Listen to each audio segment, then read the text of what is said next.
Hello, guys. Welcome to the best time of the year, playoff time. Yesterday was the first four in Game One, Round One of the playoffs, and we had some upsets. We had a couple surprises, a lot of big news, a lot of big games, a lot of exciting games, and here you can see my reactions and analysis to all that. What I see continues in the playoffs. Going into the playoffs, so it doesn't. And so, but first, I want to start with something outside the playoffs. I want to talk about Luke Walton getting fired by the Lakers, but immediately getting a job with Sacramento. And I like that for him. Luke Walton's a good coach. I believe he is a good coach. And it was just tough in LA for him with LeBron. He's a young guy with all that drama. I don't think he could handle it very well. And now he's out with the playoffs missing. With the Lakers missing the playoffs. But I like him going to the Kings. I think it's a good culture. Not very well run, but they're starting to pick up some steam. Only barely missed the playoffs. De'Aaron Fox looks like a star. Marvin Bagley looks good. So I like that for him and a good move there. That's what I say about that. Now playoffs. So I'll start with the first game of Saturday. Last night. Yesterday. It'll be Brooklyn Nets at Philadelphia 76ers. And Brooklyn coming out with the first big upset of the day. They take down the Philadelphia 76ers fairly convincingly. And D'Angelo Russell, Caris LeVert played very well. And they essentially dominated end to end for about 3 quarters, let's say. I think first quarter, first quarter was relatively close. But it really took off after that. Russell struggled early, but he finally caught steam and was big time second half. As I said in my prediction video, when I root against the Nets, I fear this guy. He's a star. He played very well in the biggest moment yesterday. LeVert, I like him too, played well. But they're really not the biggest story. Like, good job, great game. Let's see if we can keep it up. Got a bright future, of course. But the real storyline is Philly.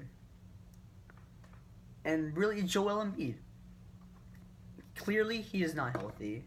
Clearly, he's not at 100%. He seems to be lumbering around. And early in the game, he got to the free throw line a ton. It basically did nothing after that. I think he missed like 4 straight threes or something ridiculous. I just saw him bricking shot after shot. Even when he went to the rim, it wasn't as good as he was as proficient as he usually is. He's just not 100%. And really, should he have stopped this game? I think he could have. I think easily could have. And then Jimmy Butler played very well in the first half. I was thinking about making a video about him being the X factor for the East, the X factor for Philly. He could change everything. He played very well in the first half. I think 23 points in the first half, 34 for the game. So he played well. I was impressed by him. But he's not their best player. It's Joel Embiid.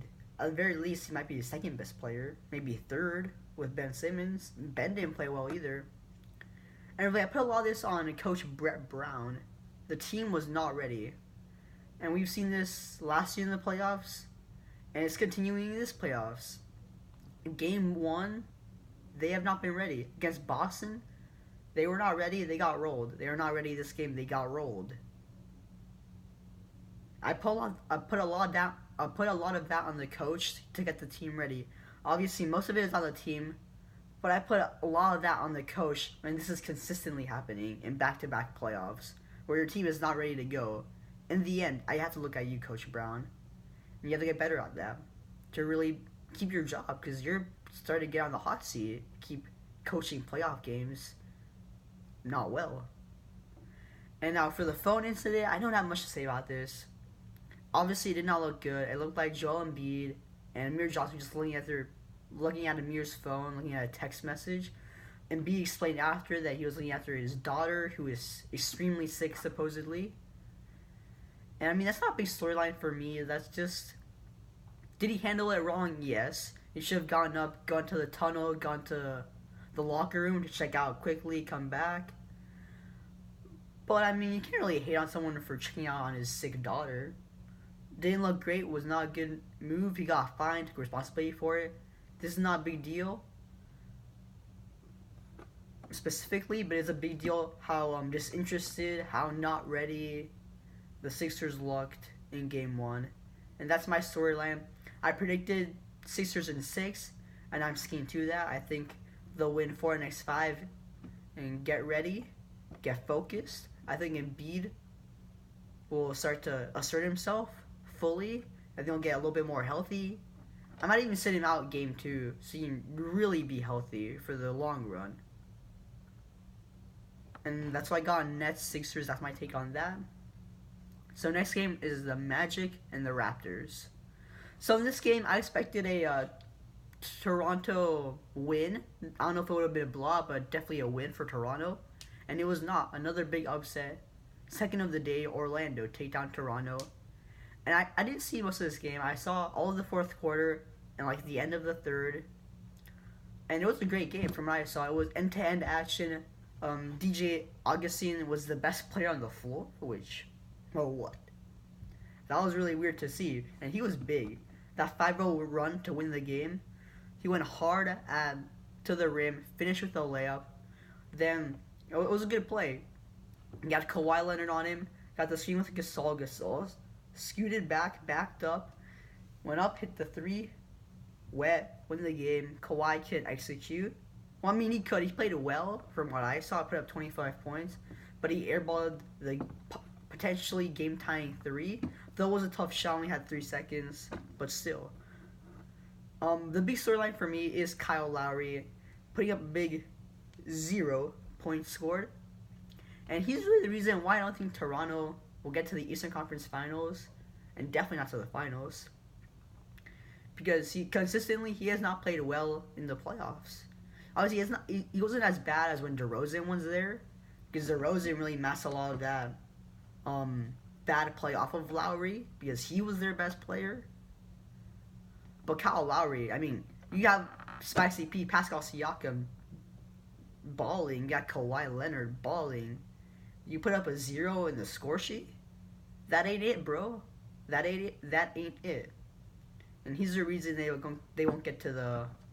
Okay, they can still get to the Eastern Conference Finals considering Philly, what they just did. But they won't beat a Boston if they get hot or a Milwaukee with Kyle Lowry playing like this. So he did put up like 7-8 assists. Got score. So Spicy P, he impressed me. He played well. In crunch time, it was him and Leonard. But they were out-executed by DJ Augustin and the Magic. Orlando played great defense. They played very well down the game. And I think I predicted Raptors in a sweep. Obviously, it's not possible anymore. So I'm going Raptors in 6. I think Orlando takes 1 more. But Toronto gets back on track. And I think they still win the series, but it should be a longer, more entertaining series than it really should be. And I'll talk a little bit about the Warriors-Clippers. This was not huge for me. This was... I mean, I'm not surprised that Golden State took over, blew out Clippers, no star. I didn't watch the game. I did not care, honestly. I already knew it was going to happen. Golden State blowout. I like Patrick Beverly. I heard he did a good job on Curry, but Curry still went off, dropped 38. Broke some playoff 3-point shooting record, which I'm not surprised. Greatest shooter ever. And I mean, there's not much to say about this. Warriors beat on the worst team probably in the playoffs. Or one of the worst teams in the playoffs.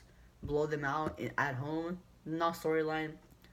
Durant got ejected, which could come back to bite him. Because speaking of those technicals, you could be suspended in the finals like Draymond Green was. So that's all I got. I mean, not surprised, not expected, not excited. I'm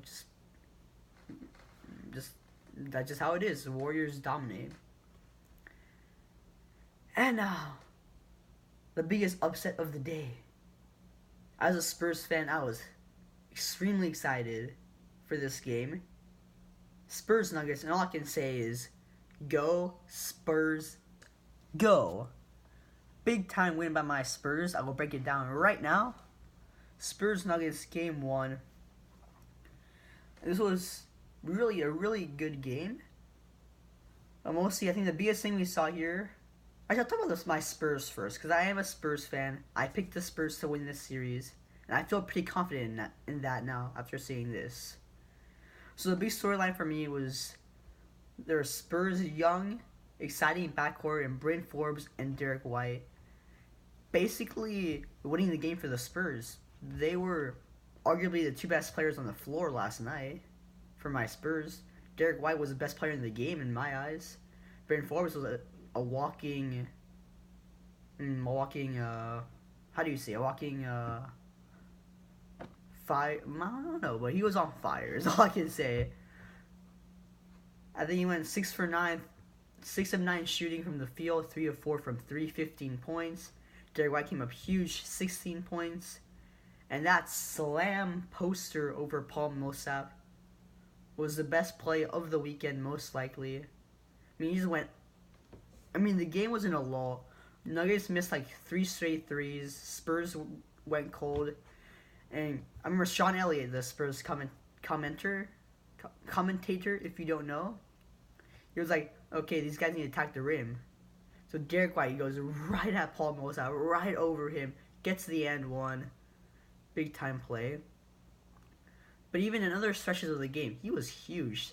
7 of 10 shooting, 70% from the field. And you see that game-winning steal in crunch time. You see that. You see Jamal Murray trying to bring the ball up the court. You see Derek White getting this big old paws in there, stealing the ball away. Derek White is a future star, and we saw that unfold. I think most people, after watching that poster, they can see they now know Derek White's name.